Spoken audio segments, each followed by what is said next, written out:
Welcome to the shadows. Old stories line the shelves of our dusty archives. Stories of dreams, mystery, horror. We would like to bring one of our early radio tales back to life during this half hour. Let's see. Ah, yes. We were hearing the pages of a diary. The Diary of a Madman by Nikolai Gogol. Look, there at the carriage. Just stopped in front of the store. Don't you recognize it? It's the director. Yes. But what can he possibly need here? Must be his daughter. His daughter. Oh, quick, against the wall. Is her? Oh, look at her fluttering out of the carriage. Like a bird, like a bird. Oh, God, I'm lost. Quick, hide. Why? She recognized your coat. What about my coat? Oh, it's stained and out of style. Quick, in this doorway. Oh, never mind. She's gone into the store. Oh, how did she come out in this pouring rain? And tried to deny after this that women have a passion for buying clothes. She left her lapdog in the street. She's called Maggie. Yes. Maggie. Then another dog joined her. Hello, Maggie. Hello, Fidel. Well, I'll be damned. Talking. Shame on you, Maggie. You haven't written me. Oh, I've been sick, Fidel. What the devil is going on? Dogs can talk. No, sorry to hear that, Maggie. Well, got the knife soon. I've got to go. Dogs can talk. They can't. Oh, it's not so unusual. The world has seen similar occurrences. In England, a fish broke surface and uttered a couple of words. Well, I've never heard of a dog that could write. Oh, of course, not only gentlemen can write. Correctly, anyway. He longed to improve his lowly social position by marrying the director's daughter. But how could he know how she felt about him unless he read the letters that her poodle, Maggie, wrote to her friend, Fidel? Yes? Excuse me, do you have a dog by the name of Fidel? Yes, why? I want to have a talk with her. What? I said I want to have a talk with your dog. What? The girl was stupid. I could see from the start how stupid she was. Oh, there's the mud. There's the mud. Now then. Get out! Get out! Leave her alone! Oh, you repulsive little creature. Bite me, will you? There's your basket. There's your basket. Just underneath. And underneath. Underneath in the straw. What do I find? What do I find? The letters. I knew it. The letters. You're mad! Get out before I call the police! Get out! But the letters leave little hope. There's a rival army officer. Then a better opportunity arises for advancement. Strange things have been happening in Spain. I don't understand it at all. They write that the throne has been vacated. Vacated? Yes, and that the ranking grandees are having difficulty in selecting an heir. An heir? It seems there's discontent. Sounds very strange to me. How can a throne be empty? They say that some Donya may exceed. Donya? It's absolutely impossible. Of course it's impossible. A Donya can't accede to a throne. King should sit on a throne. Of course, a king should sit on a throne. They say there is no king. Well, that's impossible. It's impossible that there should be no king. There must be a king. Well, he might be hidden away somewhere. In anonymity. Yes. It's even possible that he's around here, being forced to remain in hiding because of family reasons. Or for fear of some neighboring country. France. Of course, France. Forced to remain in hiding. Well, there may be other reasons. Year 2000, April 43. This is a day of great jubilation. Spain has a king. They found him? I am the king. Oh, no. I discovered it today. It all came to me in a flash. It's incredible ever to have imagined being a civil service clerk. How could such a crazy idea ever have entered my head? You would thank God no one thought of slapping you into a lunatic asylum. Well, now I see everything clearly. But what was happening before? Things loomed at me out of the fog. But now... Wouldn't you say that all troubles stem from the misconception that human brains are located in the head? Yes. Well, they're not. Human brains are blown in by the winds from somewhere around the Caspian Sea. We continue now with the final entries of The Diary of a Madman by Nikolai Gogol. No date. A day without date. Went along Nevsky Avenue incognito. There's the Tsar riding past. Everyone's removing his hat. Well, I will too. I don't want to give the least sign that I'm the king of Spain. No, it'll be undignified to reveal one's identity here in front of all these people. It would be more proper to be presented in court first. What's prevented me so far is the fact that I haven't yet got the royal Spanish attire. You know, you should get hold of a royal mantle of some sort. Well, I thought of having one made. Those are so stupid. They're not really interested in their trade nowadays. Actually, they go in for speculation. Most of them end up by mending roads. I know what I'll do. I'll make a mantle out of my best coat. Oh, you better do it yourself. Of course I'll do it myself. I'll lock my door so that no one sees me. Now I'll have to cut this coat into ribbons with the scissors. A mantle, after all, has a completely different style. A completely different style.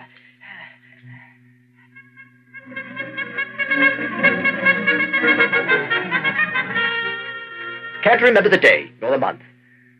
Damned if I know what's going on. Well, the mantle is ready. You're still not ready to be presented at court? No, why not? Your retinue hasn't yet arrived from Spain. That's right, my retinue. The absence of a retinue would be incompatible with my dignity. Yes. I'll wait. We should be here at any time. A first date. I'm puzzled by the unaccountable delay in the arrival of my retinue. What can be holding them up?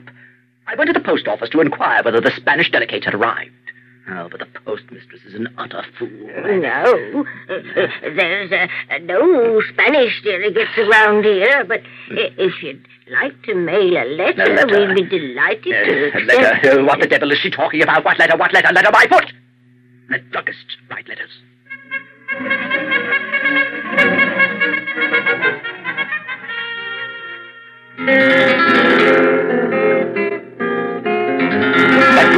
February is the 13th, so I'm in Spain. It all happened so quickly that I hardly had time to realize it. This morning, the Spanish delegation arrived for me, and we all got into a carriage. It is bewildering how fast we went. We went so fast that within half an hour, we reached the Spanish border. When I entered the first room, I saw a multitude of people with shaven heads. Dominican or Capuchin monks, no doubt. They always shave their heads. Come on, Manners of the King's Chancellor leading me by the hand was certainly very strange. Now, you sit quiet in here and don't call yourself King Ferdinand again, or I'll beat the nonsense out of your head. Oh, come now, Chancellor, we're alone now. No. I know that I'm being tested, and I refuse to submit to this indignity any longer. All right, then I won't you. That hurts terribly. But I didn't let out a cry. I contained myself, remembering that this is customary procedure among knights on initiation into an exalted order. To this day, they adhere to the chivalric code in Spain. Stupid idiot. Left to myself, I decided to devote some time to affairs of state. Tomorrow, as foreseen by the famous English chemist Wellington, the Earth will mount the moon. Yes, I confess I'm deeply worried about that. Particularly when you consider the moon's extraordinary sensitivity and fragility. The moon, of course, is made in Hamburg. I must say they do a very poor job. I wonder if England doesn't do something about it. It's a lame Cooper that makes the moon, and it's quite obvious that he has no conception of what the moon should be. He uses tarred rope and olive oil. That's why the stench is so awful all over the earth. We are continually forced to plug our noses. And that's why the moon itself is such a delicate ball that men cannot live there. Only noses. Certainly. That's why we can't see our own noses. Of course, they're all on the moon. And when you think what a heavy thing the Earth is. That's right. When the Earth mounts the moon, all our noses will be crushed to a powder. What are we to do? Hurry, we better warn the Capuchin monks. Yes, of course. We must warn them immediately. Immediately. Hurry. Gentlemen, we must save the moon. The Earth is preparing to mount it. The Capuchin monks were admirable. They rushed at once to execute my royal wish. Many of them tried to climb the wall to reach the moon in time. But at that moment, the Grand Chancellor entered. Everyone scattered. I, being the king, remained alone.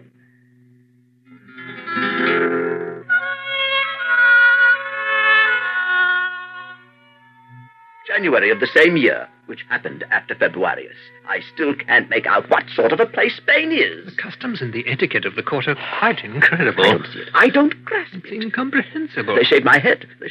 Even though I shouted with all my might that I did not want to become a monk.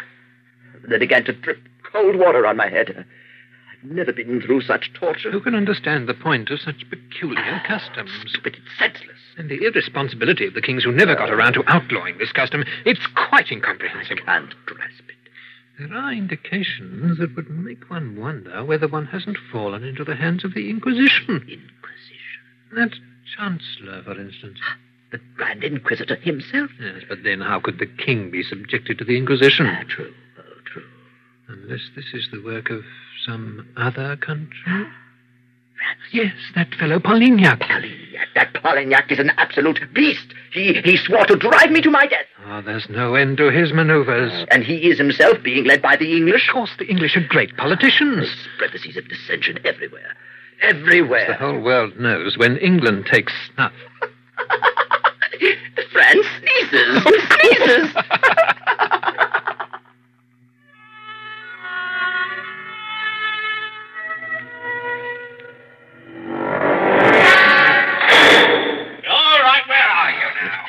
The Grand Inquisitor entered my room. I heard him approaching, and I hid under the chair. Where are you, you idiot? I remained silent. He couldn't see me. Ferdinand VIII. Come on, out of there. Oh, it's a trick. It's a trick. Oh, no. Call yourself. Come on. They won't get me that way. They'll pour water on my head again. Where are you? Up there, you are. Yes. Spain under a chair. Come on there. Come on. No. This will teach you. He beat me terribly. It's all right. He's gone. Come now. Think of your latest discovery. That'll make you feel better. Which discovery? The one about roosters. Ah, yes. Every rooster has his own Spain. That's right. Of course he has. But he hides it. Of course he does. He hides it under his feathers. Of course, his feathers.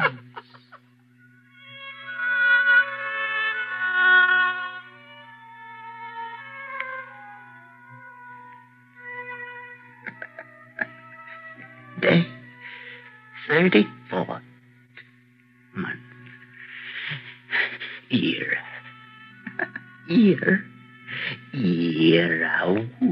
Bep.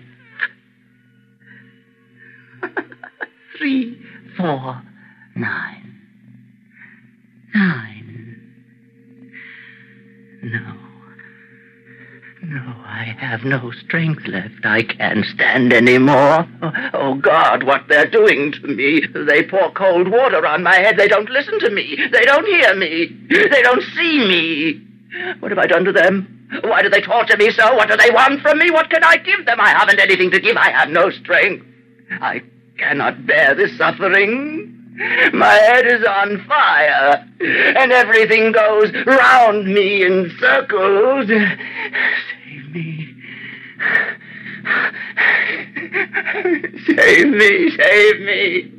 Take me away from here. Give me a carriage. Give me a carriage with horses swift as wind. Yes, drive on, coachman. Let the harness bells ring. Soar up, my horses. Carry me away from this world. Farther, where I will see nothing.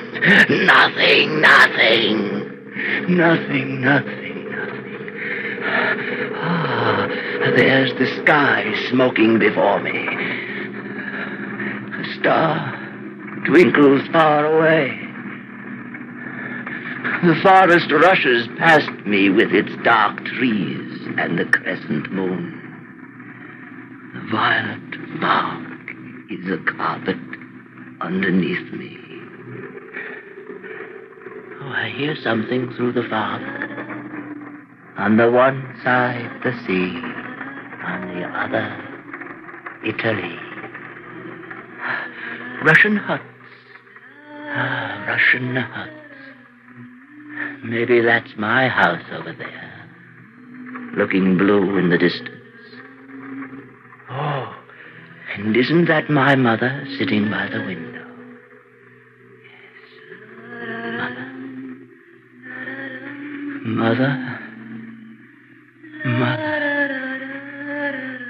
Save your wretched son. Let your tears fall on his sick head. See how they torture him. Hold me in your arms. There's no room for him in this world. They are chasing him, Mother. Mother, take pity. You're sick, child.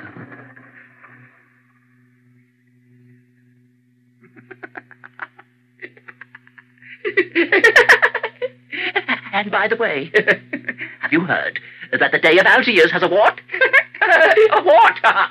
Right under his nose. Right under his nose.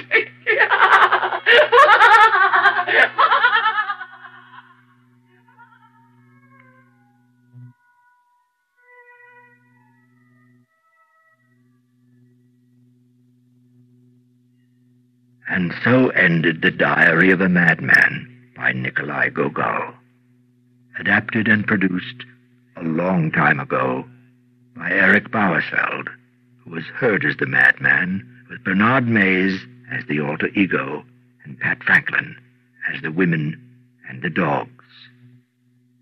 Music was arranged by Charles Shear, with technical production by John Whiting.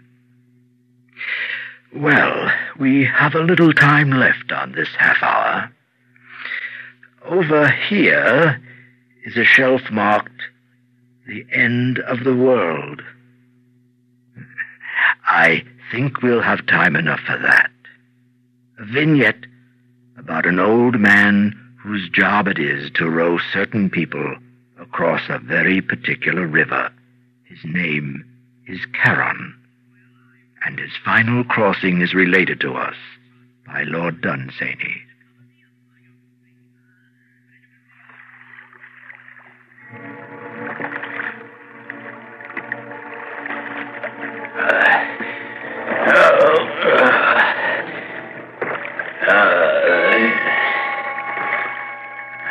Lean forward and row. Row.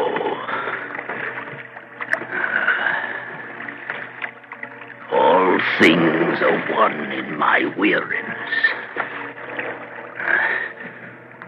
Weariness not of years, not of centuries, but of wide floods of time, eons, eons.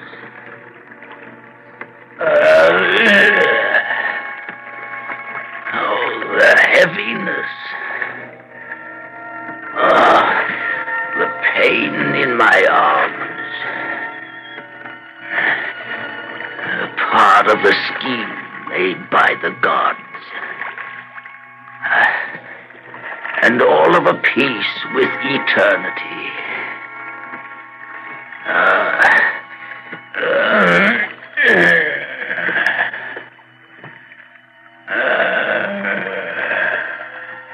Charon leaned forward and rowed. If the gods had sent him a country wind, it would have divided all time in his memory into two equal slabs. So gray were all things always where he was, that if any radiance lingered a moment among the dead, on the face of such a queen perhaps as Cleopatra, his eyes could not have perceived it. All things one with my weariness.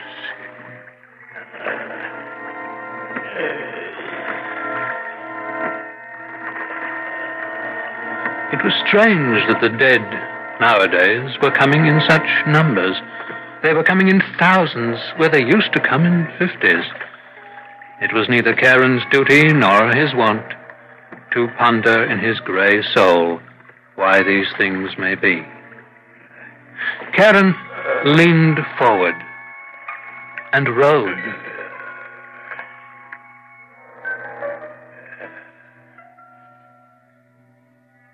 Then no one came for a while.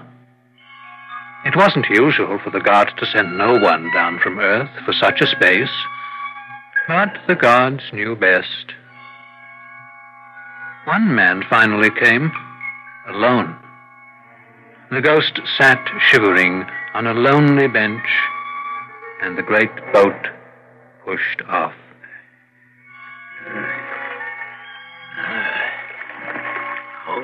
one passenger. Only one. Well, the gods know best.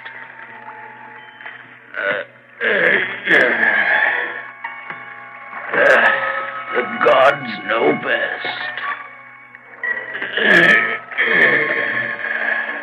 And the great and weary Karen rode on and on beside his passenger. The sound of the river was like a mighty sigh that grief in the beginning had sighed among her sisters, and that couldn't die like the echoes of human sorrow failing on earthly hills, but was as old as time and the pain in Karen's arms. Then the boat from the slow grey river loomed up to the coast of Dis, and the silent ghost, still shivering, stepped ashore, and Karen turned the boat to go wearily back to the world.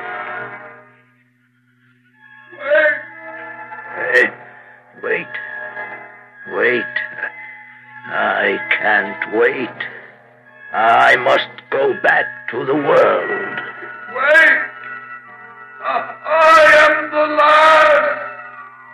I am the last one! The last. The last.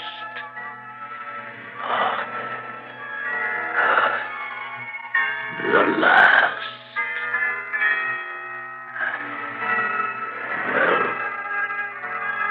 Well, the gods know best. The gods know best. No one had ever made Karen smile before. No one before had ever made him weep. The gods know best. The last. The last.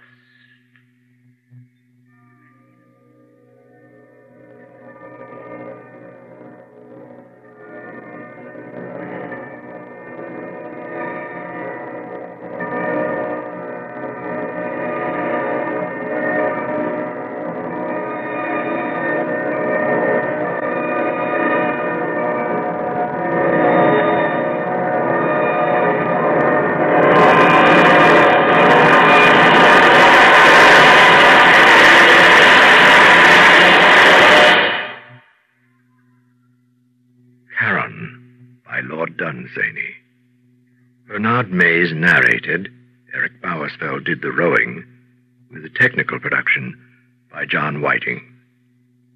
Special production for this series was by Jim McKee. Well, that's all for now. Come and visit our archives again for another tale from the shadows.